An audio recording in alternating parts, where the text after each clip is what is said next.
안녕하세요 여러분. 부동산 채널 성공 맛집 표준이의 박형진입니다. 경매로 매각되는 부동산의 지상에 건물 등이 있으나 토지만 매각되는 경우 법정지상권의 성립 여지가 있어 향후 부동산의 토지 낙찰자는 토지 소유권을 행사하는 데 일정한 제약이 따를 수 있기에 주의가 필요하죠. 이번 영상은 법정지상권과 간수법상 법정지상권을 좀 더 알아보도록 하겠습니다.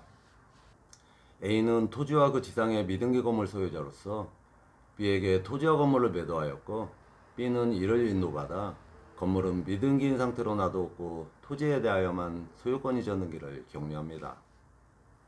그 후 B는 은행에 대출을 받으면서 토지에 대하여 근저당을 설정합니다. 그 B의 채무불이행으로 토지에 관한 근저당권이 실행되어 C에게 윗토지가 낙찰됩니다. 토지 낙찰자 C는 B에 대하여 그 지상의 미등기 건물 철거 및 토지의 인도를 구할 수 있을까요? B는 토지와 건물을 모두 매수하여 이를 인도받아 사용하고 있지만 건물은 미등기인 채로 두었고 토지에 대해서만 그 소유권 이전 등기를 격려하였기에 B가 은행에 근저당을 설정할 당시에 건물의 소유권은 여전히 A에게 있었는데, 이러한 경우 B의 지상건물의 민법 제366조 법정지상권 또는 관수법상 법정지상권이 성립하는지 문제가 됩니다. 건물의 소유권은 해당 건물을 신축한 사람이 원시 취득하는 것이지만 미등기 건물은 등기하지 않으면 처분할 수 없습니다.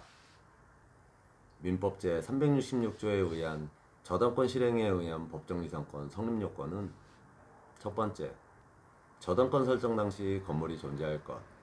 두 번째, 저당권 설정 당시 토지와 건물의 소유자가 동일인일 것. 세 번째, 임의경매로 인해 건물 소유자와 토지 소유자가 달라질 것. B가 은행의 근저당을 설정할 당시 토지의 소유권은 B에게 있었으나 건물의 소유권은 여전히 A에게 있었으므로 저당권 설정 당시 토지와 건물의 소유자가 동일해야 한다는 두 번째 요건을 충족하지 못하여 법정지상권이 성립하지 않습니다. 관수법상 법정지상권 성립 요건은 첫 번째, 처분 당시 토지와 건물의 소유권이 동일인에게 속할 것. 두 번째, 매매, 기타의 원인으로 토지와 그 지상 건물의 소유자가 달라질 것. 세 번째, 당사자 사이에 건물을 철거하겠다는 특약이 없을 것. A의 건물에 대한 관수법상 법정지상권 성립 여부를 알아보면 B가 A로부터 토지와 미등기 건물 모두를 매수했으나 토지에 관하여만 소유권 이전 등기를 격려하여 결국 토지와 건물의 소유자가 형식적으로 달라진 경우 건물의 존속을 위해 그 토지의 별도의 용의권 등을 인정할 필요가 없습니다. 따라서 A의 건물에 대한 관수법상 법정지상권이 성립하지 않습니다. B의 건물에 대한 관수법상 법정지상권 성립 여부를 알아보면 관수법상 법정지상권이 성립하기 위해서는 처분 당시, 즉 낙찰 당시 토지와 건물의 소유권이 동일인에게 속해야 하는데, 낙찰 당시 토지의 소유권은 B에게 있었으나 미등기 건물의 소유권은 여전히 A에게 있었으므로 B의 건물에 대한 관수법상 법정지상권도 성립하지 않습니다. B에게는 민법 제366조의 법정지상권이나 관수법상 법정지상권이 성립되지 않으므로 C는 B에 대하여 지상건물의 철거와 토지 인도를 청구할 수 있습니다. 다만 이러한 경우 B는 해당 건물의 철거 비용 및 소송 비용까지 모두 부담하게 되는 엄청난 경제적 불이익을 당하게 되고, 해당 건물이 무허가 건물이 아니라면 여전히 효용가치가 있는 건물이 철거됨으로써 사회 경제적으로도 손실이 발생하게 됩니다.